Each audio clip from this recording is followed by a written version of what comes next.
What's up, guys, and welcome back to the Tim Sports Talk. And today we're talking about, is Scott Turner, the offensive coordinator for the Washington football team, calling a good game plan for the Washington football team? Right? I hear a lot of people that saying both of our coordinators need to go. And with Jack Del Rio, I completely understand. I'm super frustrated with him. That defense has actually absolutely looked horrible. They're averaging like 30-something points a game. It's ridiculous what the defense is doing. But I wanted to focus in on Scott Turner because when I watched the game, just my layman eyes at first, when you just first watch it, is there's dudes that are open and there's guys that are being missed by Taylor Heineke or blocks that are being missed in the run game. And I'm just sitting there thinking, are these actually bad play calls or are we just not executing? Whereas I think there's both stuff that you can say about the defense. There's not executing, missed tackles, blah, blah, blah, and then just poor play calls, poor decision-making for the play caller. But I wanted to go through this game. So I went through every offensive play for this New Orleans Saints versus Washington game and just curious how this one broke out because this is the first game this season that you could really put it on the offense that they did not play well enough to win this game. You had 2 interceptions from Heineke. You had great field position in the first half. You only came away with 3 points a couple of times. You only had 13 points in the first half where you easily could have had 21, if not 28 in that half just because of how you were moving the ball in some situations and also starting at their own 31, or excuse me, the Saints 31, and just having great field position. So I went through and looked through this. So the drive number 1, we're going to go through all this, okay? Not every play, but just through the drives. The drive number 1, we have a 3rd and 6. Then this one is, we started on the Saints 31-yard line after the interception from Cole Holcomb. And everybody remembers this play. It was a flood to the right. Heineke ends up rolling to his right. DeAndre Carter wide open downfield, and he just overthrows him by 10 yards. You call a play where the dude's wide open by 10 yards? Not on the play caller. That's clearly on the quarterback. All right, moving on to drive number 2. This is something I wanted to highlight because in a previous game, I thought he made a bad play call where it was 2nd and 6, and he did the reverse with De'Ami Brown, and that allowed a big loss of about 4, and then that put us back behind the sticks at now 3rd and 10. This time, he calls the reverse with Curtis Samuel. First of all, a better guy to do a reverse with, but still, Curtis Samuel calls the reverse, and it ends up being a great play. Now, of course, I'm not calling this one a great play because it's successful, which is nice, but it's also a good time to call it because it's 1st and 10. Let's say we lose 3 yards. We still have 2 downs to recover. Not on 2nd and 6 where you've already got a nice 4-yard gain. Keep the momentum. Keep staying ahead of the sticks, staying ahead of the down and distance. But this time, it's all right. If you do get a loss, it's not a big deal, but he got a nice gain. Perfect. So best of both worlds in that situation. Moving on to when we got into the red zone on this one, because this one is a drive we started on our own 23, and we moved the ball quite well. We got all the way into the red zone inside the 10-yard line. Now, it's 2nd and goal from the 5, and he calls a play where everybody gets into the end zone except for Gibby, who was the check down. And at first I thought Heineke just messed up. Heineke, instead of looking to the left where Terry McLaurin is, because that should have been his read, is looking to the right. And I'm thinking, why would you go with Adam Humphrey and Dax Milne or whatever instead of going with the one-on-ones over here with Terry McLaurin and Ricky Seals-Jones? Ricky Seals-Jones, your tight end, is more of your red zone threat anyway, and Terry McLaurin's obviously your best weapon on offense. But then I actually looked at the design of the play, and it was actually brilliant by Scott Turner. Now, the reason that Heineke looked to his right is because both the receivers, it was 2 receiver set, and it was a running back in the backfield, Gibby. The 2 receivers on the right end up just running hitches into the end zone, and it's a zone coverage from the Saints. Everyone screams up because it's hitch routes. They're in my zone. Let's go out and get it. And that leaves the back of the end zone wide open. On the other side, Dax Milne, actually, it was Dax Milne with Terry on this side, and it was Ricky Seals-Jones and Adam Humphries on this side. So Dax Milne is on this side with Terry. Dax Milne ends up running all the way across the field behind where those guys crouched up for the hitch routes, and he's wide open. This was the play design. And somehow Taylor did not find Dax Milne in the back of the end zone. He had a little bit of pressure, but still, not that much pressure. He could have just floated it. That's all he needed to do. Just get a floater out there because the defense way overcommitted to the down, like the routes inside, right? Or the routes short. Great play design. Doesn't work out. 3rd and goal. You got to look at the matchups. Got to look at the matchups when you're Heineke. He ends up throwing a slant pass to Ricky Seals-Jones when Ricky Seals-Jones was covered by Marshawn Lattimore. Marshawn Lattimore is known for covering big receivers. Ricky Seals-Jones, obviously a tight end, but basically a big receiver. Marshawn Lattimore has great speed, great size. He shuts down Mike Evans whenever they come together. Whenever it's Tampa versus the Saints, Marshawn Lattimore wins that matchup. Mike Evans does not play well against the Saints because of it.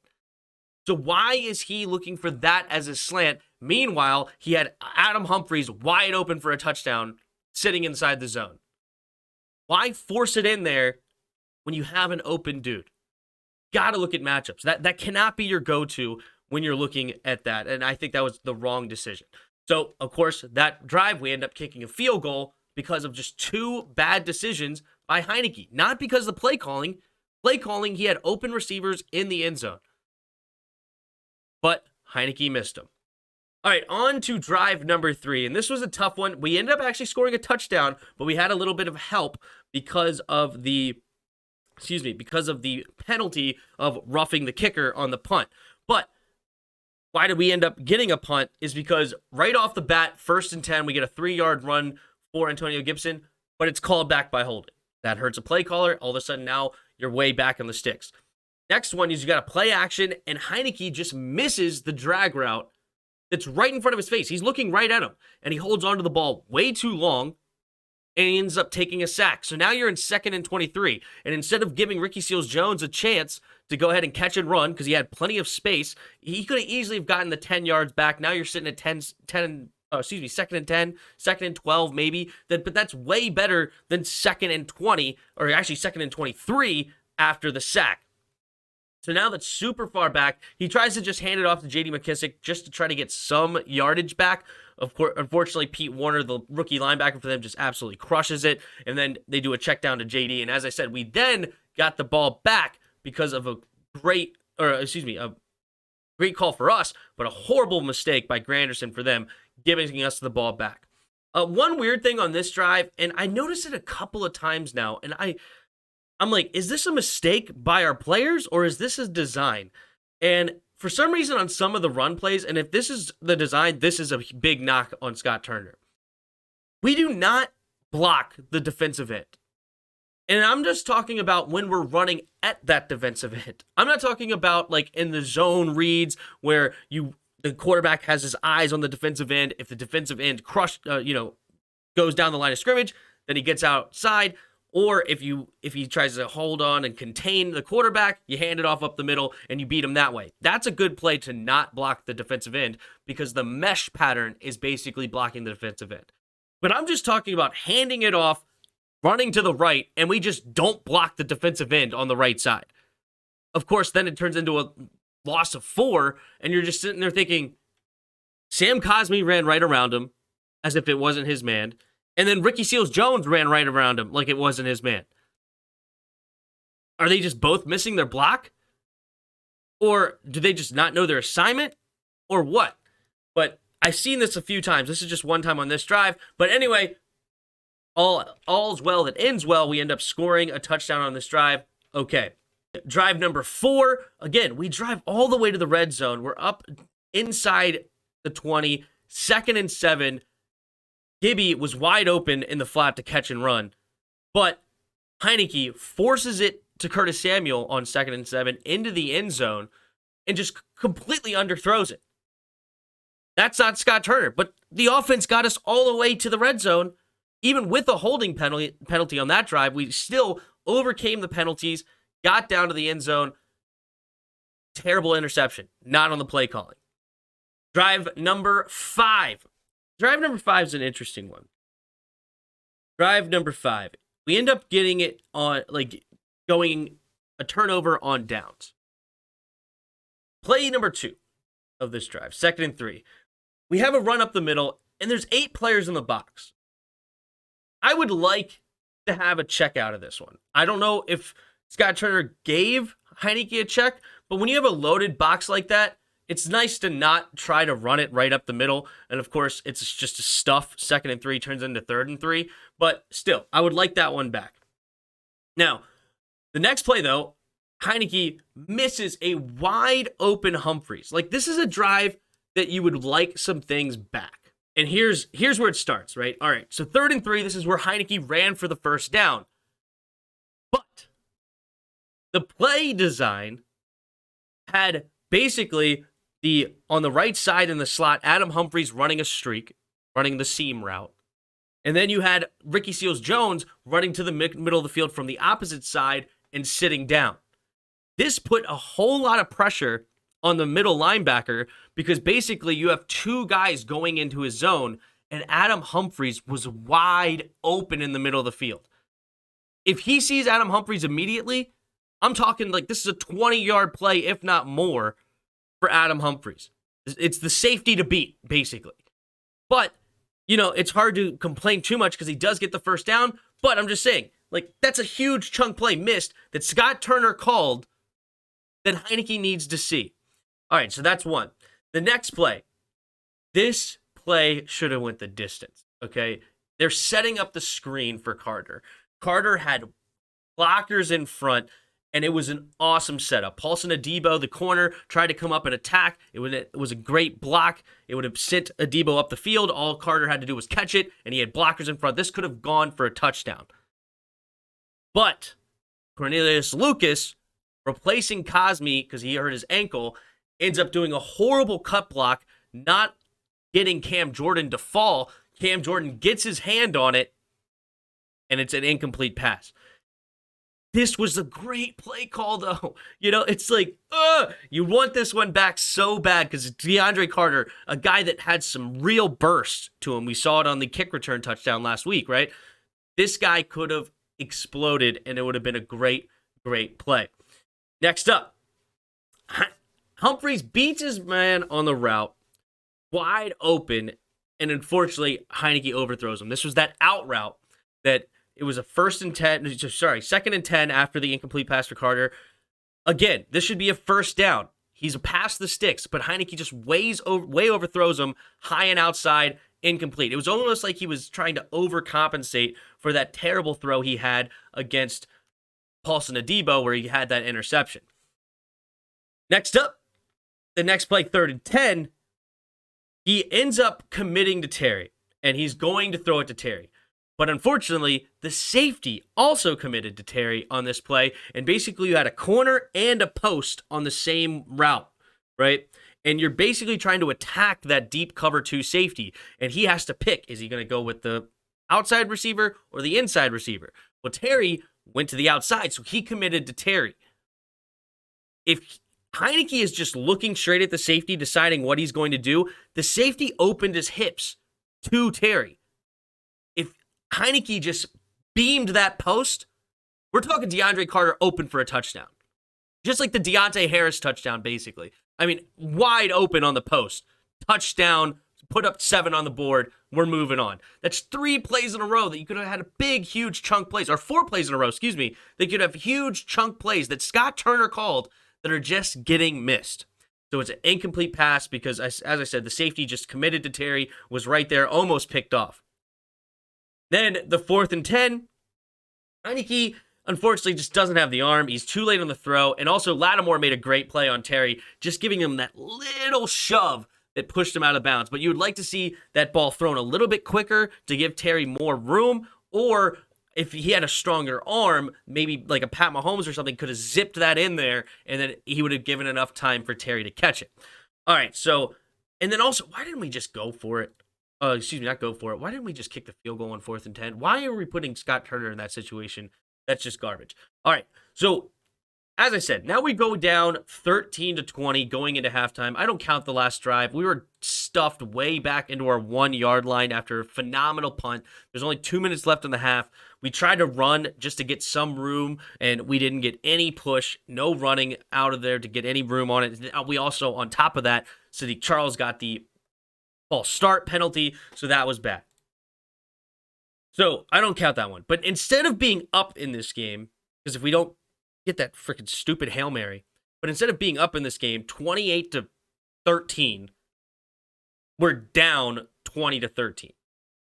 And to me, this has nothing to do with the play calling.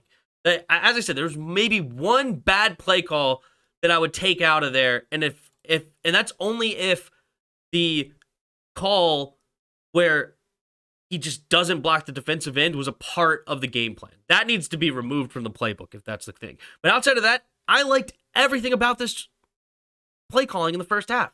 And we should have been up big time. But unfortunately, having an undrafted quarterback, those are the kind of things you get. Now, the second half, there's a few things that you could beat down on them, right? There's a 2nd and 10 from our own 2-yard line. And I thought this was a terrible call by him. This is drive number 10, so a few drives into it, where he calls all hitches, and the man-to-man just completely takes out all the hitches, right? He has hitches across the board.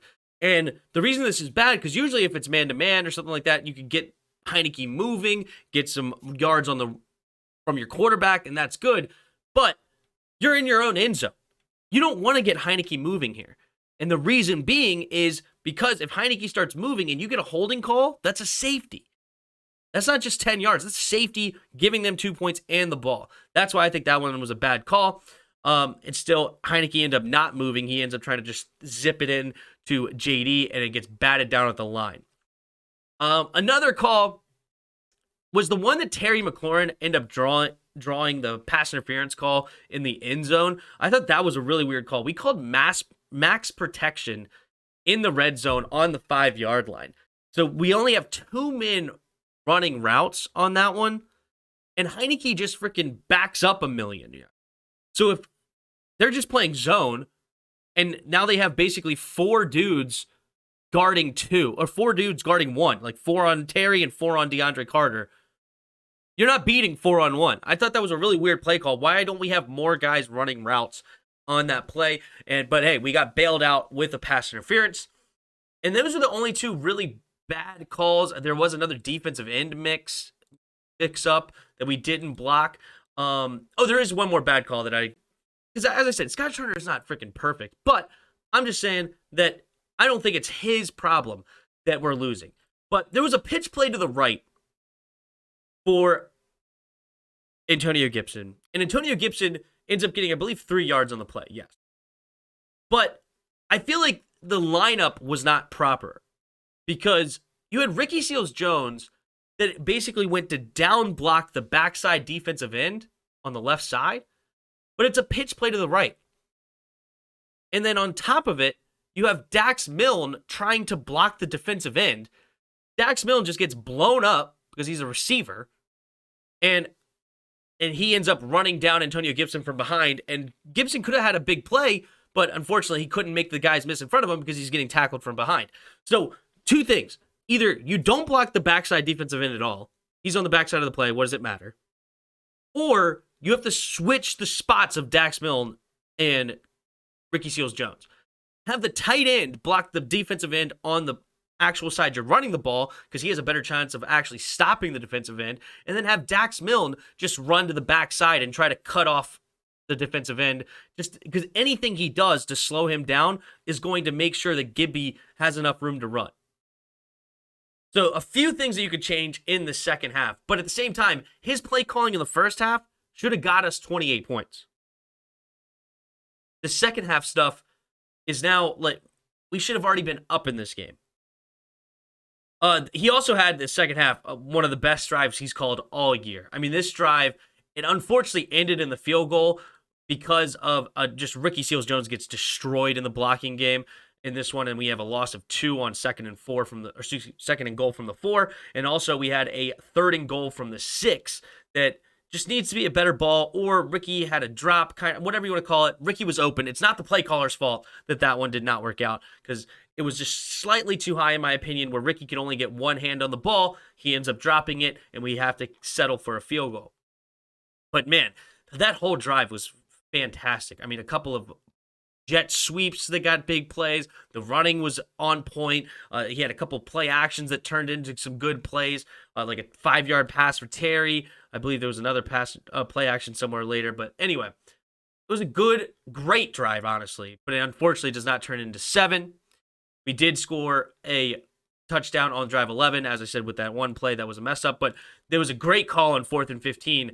Terry, they had basically they had 3 receivers on the left side, and you had basic 4 verts on that one, or 3 verts in this case.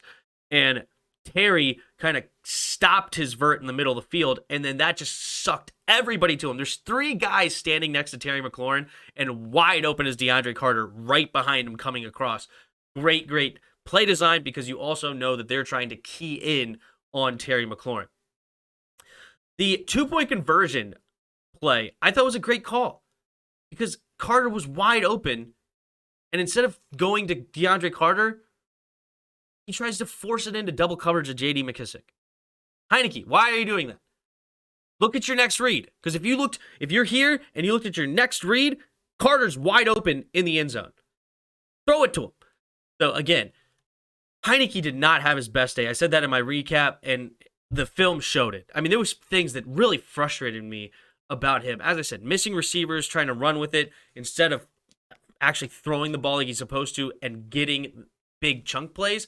And he also tried to force it too many times to Terry. He threw it behind Terry on a play. Oh yeah, this was a big play that a lot of people criticized him on. And it was the 3rd and 2 on drive number 8 in the third quarter. And he calls a pass play, and everybody's like, why didn't he run the football? It's 3rd and 2. Run the football, run the football, run the football. He called a play where the number 1 receiver, and what a lot of Skins fans thinks is a top 10 receiver of Terry McLaurin, to beat Marshawn Lattimore one-on-one on the slant. And honestly, he did. But Heineke threw it too late. Lattimore got time to recover, and he threw it behind him, and Lattimore got the knockdown. Lattimore played great. Okay, Lattimore played great. But on top of that, because he threw it too late, don't force it. Ricky Seals-Jones beats his dude on the whip. So you had a recovery route. That's why it's another great play call. It's not just if that route fails, you're done. It's not a one route and done kind of play. Ricky Seals-Jones was open 3-4 yards downfield. Beat his linebacker on the wheel. Go to your next play. If you don't see that one in time, go to your next one, and it's open. Taylor Heineke needs to be so much better in this play. But no, I just wanted to discuss this with you guys. I think that Scott Turner is calling a great game that is enough to win the game. And we see that in the point totals. 34 against Atlanta, 22 here. We were averaging over 22 points, or like over 20-something points a game. But the freaking defense is giving up 30. Scott Turner's calling a fine game. There's, of course, some things to nitpick. I don't think he's the best play caller ever. I don't think he's Andy Reid or Eric Bieniemy that's coming up with great plays all over the place. But I think he's calling a great game that should be a good enough to win. We just don't have the quarterback play to actually do it yet. But even with the quarterback play we have, we're still scoring points. Defense has got to get better. But anyway, you guys let me know what you guys think about that in the comments below. Hit the like button, hit the subscribe button. Also in the description below is a Discord link. Hop in our Discord and come talk some football. And last but not least, there are donation links in the description below. If you feel so kind, you could donate to the channel. Follow us on Twitch now as well. I got a Twitch. That description is in the description below. But yes, thanks for watching, and until next time.